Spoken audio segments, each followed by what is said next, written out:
जहांगीराबाद नगर पालिका परिसर में सफाई के लिए खरीदे गए रिक्शा कबाड़ में हो रहे तब्दील। उत्तर प्रदेश में बुलंदशहर के जहांगीराबाद नगर पालिका परिसर में सफाई के लिए खरीदे गए लाखों रुपए के रिक्शा बरसात में भीगकर बरसों से कबाड़ में तब्दील हो रहे हैं। लापरवाही इस कदर है कि नगर पालिका अधिशासी अधिकारी से लेकर कर्मचारी तक किसी का भी रिक्शों की तरफ ध्यान नहीं है और शहर और क्षेत्र में गंदगी का अंबार है, लेकिन यह रिक्शा सफाई कर्मियों को नहीं दिए जा रहे हैं तथा लापरवाही इस कदर नजर आ रही है कि रिक्शों को सुरक्षित भी रखा जाए, अर्थात रिक्शा को सुरक्षित रखने के लिए कोई प्रबंध भी नहीं किया। यह तस्वीर जहांगीराबाद नगर पालिका परिषद की है, जो रिक्शा सफाई में इस्तेमाल करने के लिए नगर पालिका द्वारा मंगाए गए थे, जो आज की स्थिति को देखते हुए दर्जनों रिक्शा कबाड़ में तब्दील हो रहे हैं। हालांकि अब सवाल यह भी उठता है कि इन रिक्शा को सफाई करने में इस्तेमाल क्यों नहीं किया जा रहा है और आखिर क्या नगर पालिका द्वारा जनता के पैसे को बर्बाद करने के लिए खर्च किया गया। हालांकि कबाड़ में तब्दील हो रहे रिक्शों को लेकर ढेरों सवाल उठ रहे हैं। जब इस मामले को लेकर अधिशासी अधिकारी से बात की गई तो उन्होंने इधर उधर की कहानियों का पाठ पढ़ाते हुए पल्ला झाड़ लिया।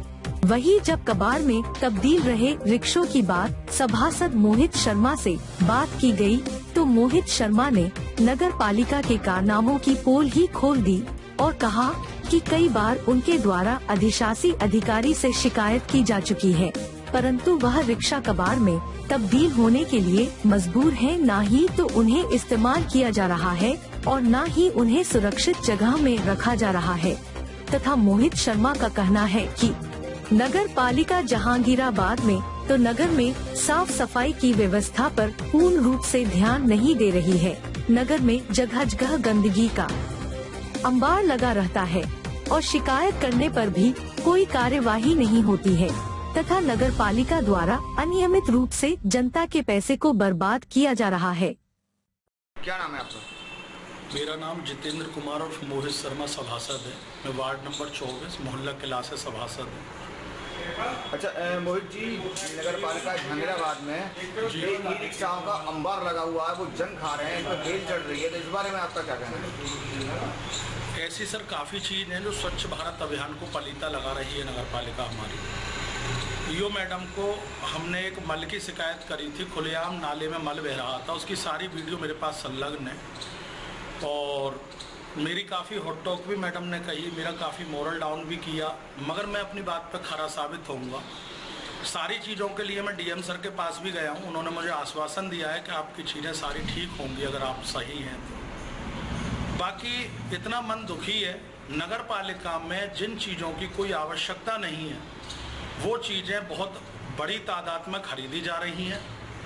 जिन चीज़ों की आवश्यकता है, वार्डों में काम की आवश्यकता है, अभी मेरे वार्ड में स्वच्छ भारत अभियान में के तहत ही होता है नाले की साफ़ सफाई, और वो अभी थोड़ी सी बरसात हुई थी, परसों शाम की बात है, मैंने मैडम को व्हाट्सएप पे भी डाला हुआ है, अभी तक व्हाट्सएप पे मेरे पास कोई संतोषजनक जवाब नहीं आया है। मैंने ये कहा है मैडम देखो घंटा डेढ़ घंटा हो गया बारिश को ख़त्म को, अभी भी पानी नहीं हो रहा, नाले चौक हुए पड़े हैं, उसके बावजूद भी अभी तक मेरे वार्ड का नाला तक साफ नहीं है, लोगों के घरों में कीचड़ जा रही है सर। मैडम तो कह रही है ई रिक्शा जो है वो इसलिए आए हुए हैं कि वार्डों की सफाई के लिए हर घर में जा रहे हैं। तो जा रहे होंगे, बट आप वीडियो देख लें, मेरे मोबाइल में वीडियो बनी हुई है, संलग्न है, किस डेट की है जांच करा लें डीएम सर अपने किसी स्वच्छ अधिकारी से जो साफ सुथरा हो, करप्ट ना हो, क्योंकि करप्ट अधिकारियों का अंबार लगा हुआ है, वो सही तरीके की जांच करके नहीं दे रहे और सही आदमी को पीड़ित किया जा रहा है। अच्छा, ये ई रिक्शा है, इसके बारे में पूरा क्या नाम है? ई रिक्शा को सर मैंने सालों से देखा है, वहाँ पड़े हुए गल रहे हैं, सड़ रहे हैं, वो जंग लग रही है, आप उसकी वीडियोग्राफी करके दिखाएं डीएम सर को। जिन चीज़ों की मैं खुद कह रहा हूँ, पहले ही कह चुका, जिस चीज़ की कोई आवश्यकता नहीं है नगर पालिका उस पर धन का दोहन कर रही है और जिस चीज़ की अति आवश्यकता है वो लोग जनहित के कार्य ही नहीं हो रहे। मेरा इसी तरीके का मैं इसमें यूँ जोड़ रहा हूँ नाले की बात कि कई साल से मेरा नाला दंश भोग रहा है, पूरा वार्ड, घरों में पानी जा रहा है, कीचड़ों से घर अट गए हैं, और अगर चाहे तो इसकी जांच करा लें सर। वार्ड के शपथकर्ता शपथ पत्र देने को तैयार है। स्वच्छ भारत अभियान को बिल्कुल पलीता लगा रही है सरकार, कुछ नहीं हो रहा है। आधिकारिक गण कोई बात सुनने को तैयार नहीं है। इस बाबत में कई बार डीएम सर से भी मिल के आया हूँ। एडीएम रविंद्र कुमार जी थे, उन्होंने बहुत अच्छे तरीके से मेरी जाँच वाँच कराई थी, मगर सब बेकार है। आज की डेट में मैं अभी तक कोई चीज़ से भी संतोष नहीं है मुझे।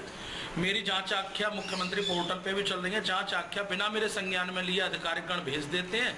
वहाँ से कोई फीडबैक आता है तो मैं यही कहता हूँ सर मैं संतोषजनक, मुझे कोई उत्तर अभी तक मिला ही नहीं है किसी से।